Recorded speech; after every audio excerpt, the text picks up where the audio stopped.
Factores condicionales de la demanda. Podríamos definir la demanda como la cantidad de un bien o servicio que están dispuestos a adquirir los demandantes a un precio determinado y condicionado por una serie de factores. El precio del bien en cuestión, el precio de los bienes relacionados, la renta disponible y los gastos de preferencia. El precio del bien en cuestión. Como es lógico, cuanto más caro sea un producto, menor será su demanda, mientras que cuanto más barato sea, mayor será la cantidad que los consumidores están dispuestos a adquirir.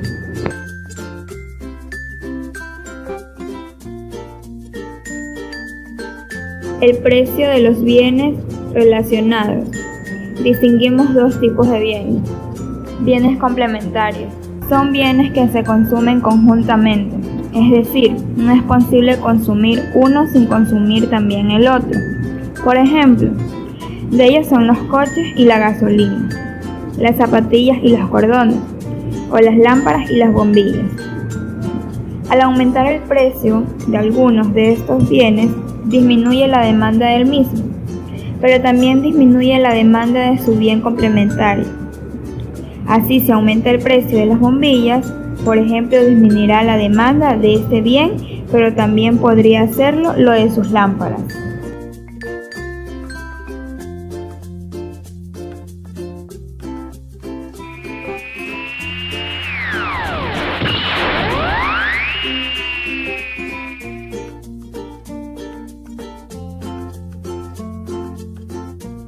Bienes sustitutos.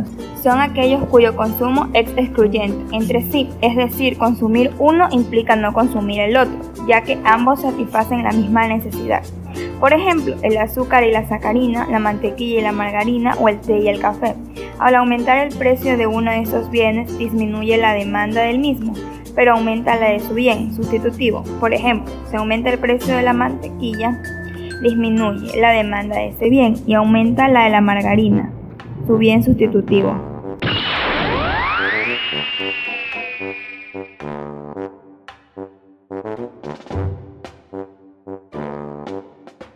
La renta disponible.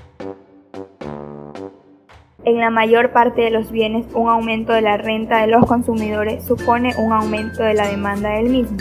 Pero para realizar un análisis más pormenorizado, debemos diferenciar en principio dos tipos de bienes: la relación entre los cambios en la renta disponible y las variaciones de la demanda, que permite clasificar los bienes en los bienes normales, los bienes inferiores y los bienes de lujo. Los bienes inferiores son aquellos cuya demanda disminuye al aumentar la renta disponible, por ejemplo, el transporte público, el tabaco y las marcas blancas. Los bienes normales son aquellos cuya demanda aumenta en la misma proporción que la renta de los demandantes. Casi todos los bienes son normales. Los bienes de lujo son aquellos cuya demanda aumenta sustancialmente al incrementarse la renta disponible, por ejemplo, las joyas, los coches deportivos y las segundas residencias. Las preferencias del consumidor.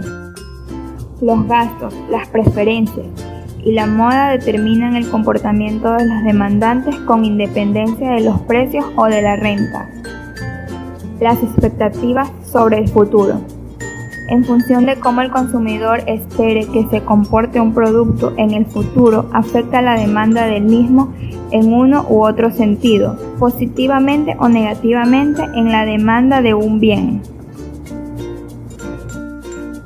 Por ejemplo, la demanda del pavo aumenta de una manera muy grande a medida que se acerca la temporada navideña, debido a que la ciudadanía desea consumir en estas fechas y se anticipan a la subida desorbitada de los precios, y en muchos casos compran anticipadamente el producto y lo preparan y lo congelan.